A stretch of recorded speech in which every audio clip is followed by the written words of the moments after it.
ఎబ్రీ పత్రిక 5వ అధ్యాయము 10వ వచనం, 6:10 మన్నించండి, ఎబ్రీ పత్రిక 6:10. మీరు చేసిన కార్యమును మీరు పరిశుద్ధులకు ఉపచారము చేసి ఇంకను ఉపచారము చేయుచుండుట చేత తన నామమును బట్టి చూపిన ప్రేమను మరుచుటకు దేవుడు అది. నా యందు నిలిచి ఉండండి, మీరు నా ప్రేమ యందు నిలిచి ఉంటారు. సో యేసు ప్రభువును నిలిచి ఉండటం వలన మొదటి ఆశీర్వాదం బహుగా ఫలిస్తాం. యేసు ప్రభునందు నిలిచి ఉండటం వల్ల మనము అడిగిన వాటినన్నిటిని పొందుతాం. యేసు ప్రభునందు నిలిచి ఉండటం వల్ల మనం ఆయన శిష్యులం అవుతాం. 4వది, ఆయన యందు నిలిచి ఉండటం వలన ఆయన ప్రేమలో మనం ఉంటాం. ఆయన ప్రేమలో. యోహాను రాసిన మొదటి పత్రిక 3వ అధ్యాయము 23-24 వచనాలు ఒక మారు చూడండి. యోహాను రాసిన మొదటి పత్రిక 3వ అధ్యాయము 23-24 వచనాలు.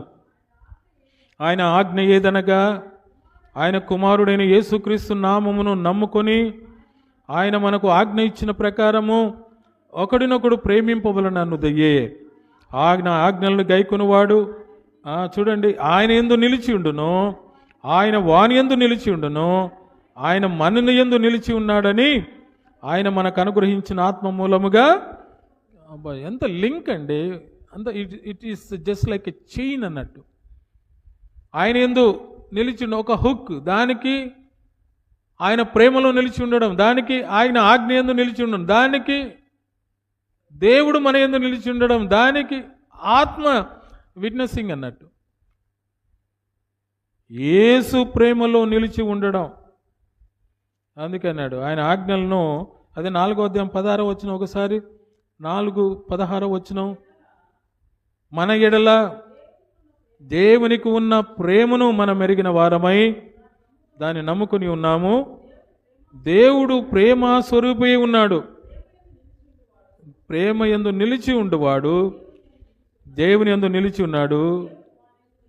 ఓ మై గాడ్, నా యందు నిలిచి ఉండువాడు నా ప్రేమలో నిలిచి ఉంటాడు. ఈ మధ్యకాలం ఏమైనా డే బిఫోర్ ఎస్టర్డే అనుకుంటాను కదా, నిన్ననా మొన్ననా వాలంటైన్స్ డే, ఎప్పుడు 15th 14th, ఓకే. ఈ మధ్యకాలం వ్యాలంటైన్స్ డే ప్రపంచవ్యాప్తంగా చాలా స్ప్రెడ్ అయిపోయింది. ఈ మధ్యకాలం భయపడుతున్నారు దాన్ని సెలబ్రేట్ చేసుకోవాలని.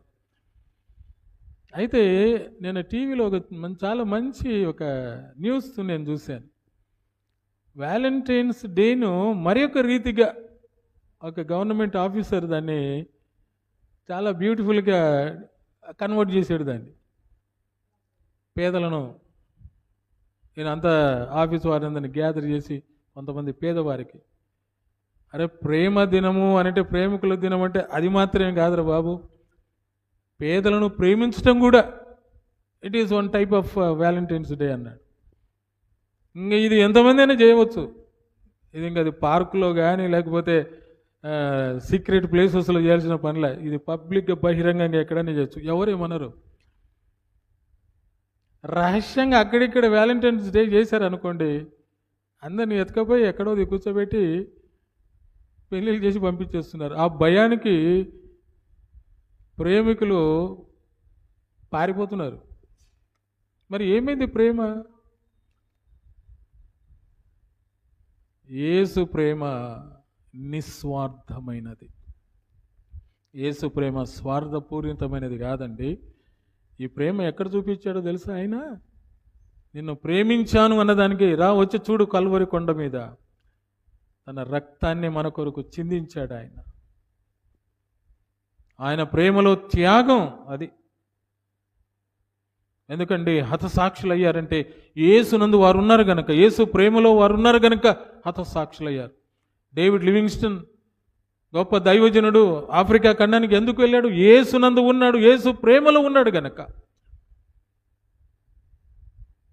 గొప్ప గొప్ప సేవకులు, విలియం కేరీ భక్తుడు మన భారతదేశానికి, తోమా అపోస్తలుడు మద్రాసు రాష్ట్రానికి, 12 మంది అపోస్తలులు ఆయా ఖండాలకు ఆయా దేశాలకు చెదిరిపోయి ఎందుకు హతసాక్షులయ్యారు, ఎందుకు చనిపోయారంటే ఒకే ఒక రీజన్, వారు యేసు ప్రేమలో ఉన్నారు కనుక. అందుకే ఒక చరిత్రకారుడు, చర్చి ఫాదర్ అంటాడు, ఆయనను ప్రభుత్వం వారు తీసుకుని వెళ్ళారు, శిక్ష విధించారు. అయ్యా యేసు ప్రభు నేను ఒప్పుకున్నానని ఒక మాట చెప్పి విడిచిపెడదామంటే ఆయన అన్నాడు, అయ్యా ఇన్ని సంవత్సరాలు నేను బ్రతికాను, ఏనాడు కూడా యేసు ప్రభు నాకు కీడు చేయలేదు, నాకు కీడు చేయి నా ప్రభు నేను ఎలా ఎరగనని చెప్పాలి అని అంటే ఆయన కొయ్యగట్టేసి సజీవ దహనం చేశారు. ఆయనను చంపడానికి ఎంత ప్రయత్నాలు చేశారు, తమ ప్రాణాలే త్యాగం చేశారండి. మదర్ తెరీసా ఎందుకు అంత గొప్ప దేశం నుండి మన దగ్గరికి వచ్చి ఎంత గొప్ప సేవ చేయడానికి కారణం ఏంటి? ఆమె యేసులో ఉంది గనక, యేసు ప్రేమలో ఉంది గనక. అందుకే క్రీస్తు ప్రేమ పరిపూర్ణమైన ప్రేమ. నా ప్రేమ యందు నిలిచి ఉంటే నా ఆజ్ఞలు పాటిస్తారు. నా ప్రేమ యందు నిలిచి ఉండటం అంటే నా ఆజ్ఞలు మీరు పాటించినట్టే. ఆయన ఆజ్ఞలు పాటిస్తే ఆయన ప్రేమ యందు నిలిచి ఉన్నట్టే. ఎవరైతే యేసు ప్రభువును ప్రేమిస్తారో ధర్మశాస్త్రాన్ని నెరవేర్చినట్టు. వండర్ఫుల్ థింగ్ అండి. పౌలు మామూలుగా ధర్మశాస్త్రాన్ని ఆయన అనుసరించలేదు, అక్షరం అక్షరం పొల్లుకు పొల్లు. కానీ యేసు ప్రభు మనకి ఎంత ఫ్లెక్సిబిలిటీ ఇచ్చాడు చూడండి, ఎంత ఫ్రీడమ్ ఇచ్చాడు. నన్ను ప్రేమిస్తే చాలు, మీరు ధర్మశాస్త్రాన్ని నెరవేర్చినట్టే అన్నాడు. ప్రేమన దేవుని ప్రజలారా, దేవుని సంగమా, యేసునందు నిలిచి ఉండడం, యేసు ప్రేమలో నిలిచి ఉండడం. చూడండి, యోహాను రాసిన మొదటి పత్రిక 5వ అధ్యాయం 3వ వచనం. యోహాను రాసిన మొదటి పత్రిక 5:3 వచనం. మనం ఆయన ఆజ్ఞలను గైకొనుటయే, అది ఆయన ఆజ్ఞలు పాటిస్తే చాలు. పాత నిబంధనలో 10 ఆజ్ఞలు ఉన్నాయి, నూతన నిబంధనలో 9 ధన్యతలు ఉన్నాయి. ఇదిగో ప్రభు చెప్పిన మాట, ఆత్మ విషయమై దీనులైన వారు ఇంకా అవి మనసులో ఉంచుకొని ప్రభువును ప్రేమిస్తే ఆయన యందు మనం ఉన్నట్టే. చివరిగా యోహాను సువార్త 15వ అధ్యాయం 14-15 వచనాలు. యోహాను సువార్త, నేను మీకు ఆజ్ఞాపించిన వాటిని చేసిన ఎడల మీరు నా స్నేహితుల యుందురు.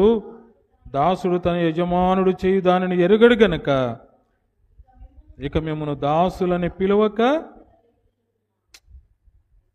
అంత ప్రివిలేజ్ అండి మనకి. ఏమంటున్నాడంటే యేసుప్రభు మనల్ని స్నేహితులు. దేశాధ్యక్షులు మనల్ని స్నేహితులు అంటారా? ఎవరైనా నాయకుల దగ్గర పోతే నేను మీ స్నేహితుని అంటే ఊరుకుంటారా? అమ్మో, మనం చిన్న చిన్న పేదవాడిని స్నేహితుడు అని చెప్పుకోవడానికి చాలా మోమాట పడతాం. మన స్నేహితులు పెద్ద పెద్ద వాళ్ళు, గొప్ప గొప్ప వాళ్ళు ఉండాలనుకుంటాం. మట్టి వాళ్ళమండి, గాలి బుడగ లాంటి చెత్త, దేనికి పనికి రాని మనలను యేసుప్రభు అంటున్నాడు, నేను మిమ్మలను దాసులని పిలవక. దాసులు అంటే బానిస అని. అందుకే యేసుప్రభు, పౌలు భక్తుడు ఏమంటాడంటే, నేను క్రీస్తు దాసుడను అంటే ఇప్పుడు నేను ఆయనకు బానిసను అన్నాడు. మరి ఇంతకుముందు ధర్మశాస్త్రానికి బానిసను నేను, శాస్త్రులు పరిచయులకు సద్దూకైలకు ఇదిగో యూదా మతానికి దాసుడను నేను. మరి ఇప్పుడు పౌలు, నేను ఇప్పుడు క్రీస్తుకు దాసుడు, ఆయనకు బానిసుడు. Now I became slave to the Lord, I became slave to the grace of Jesus Christ. ఈనాడు మనం ప్రభుకు దాసులుగా ఉంటూ ఉన్నామా? ఉంటే ప్రభు మనకిచ్చే ప్రివిలేజ్ ఏంటో తెలుసా? నేను I don't call you, I mean my servants, no more servants, you are my friends. నిజమైన స్నేహితుడు యేసు ప్రభు అండి. అందుకే స్నేహితుడు, ప్రాణప్రియుడు, ఇతడే నా ప్రియ స్నేహితుడు, నా సమీప బంధువుడు. యేసు ప్రభు ఎంత ప్రియమైన స్నేహితుడు ఈ భూమి మీద ఎవడు లేడుగా. ఎంత స్నేహితుడండి, తన ప్రాణాన్ని పెట్టిన స్నేహితుడు ఈయన. అందుకే యేసు ప్రేమలో త్యాగం ఉంది, మనిషి ప్రేమలో స్వార్థం ఉంది. యేసు ప్రేమలో త్యాగం, ఆయన ప్రేమ ద్వారా మనల్ని రక్షించాడు, మనల్ని విమోచించాడు ఆయన. అందుకే ఆంధ్ర క్రైస్తవ కీర్తనలో చాలా మంచి పాట, యేసు నన్ను ప్రేమించినావు,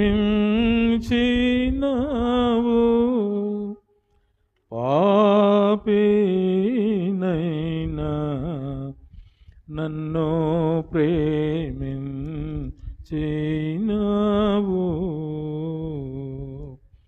యేసు నన్ను ప్రేమించినావు, పాపినైనా నన్ను ప్రేమించినావు,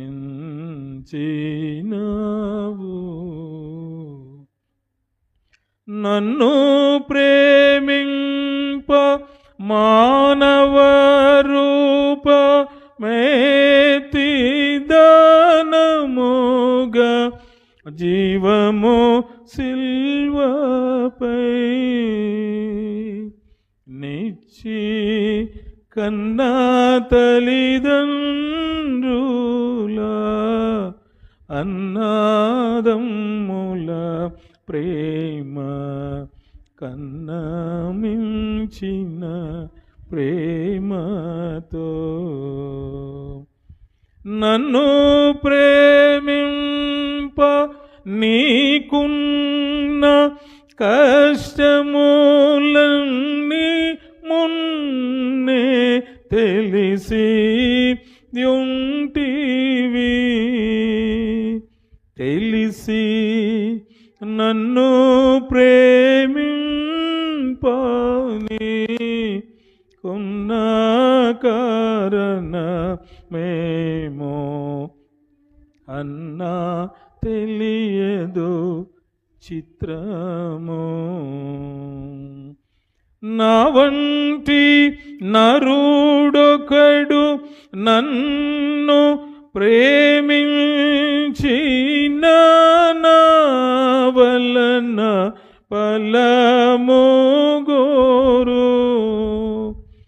ఆహా నీ వంటి పుణ్యునికి నా వంటి పాపితో కేవలం బేమి లేక, యేసు నన్ను ప్రేమించినావు,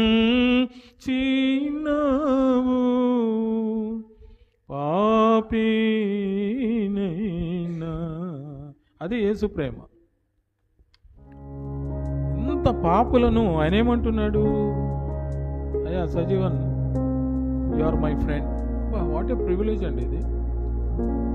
యేసు అంతా స్నేహితుడు మనకు దొరకడంగా ఎక్కడ? ఇంత మంచి స్నేహితుడు. ఈయన మామూలు స్నేహితుడా? ఈయన పెద్ద సృష్టికర్త, సర్వమును చేసిన వాడు ఈయన, ధనవంతుడు ఈయన, అన్ని ఉన్నాయి ఈయన.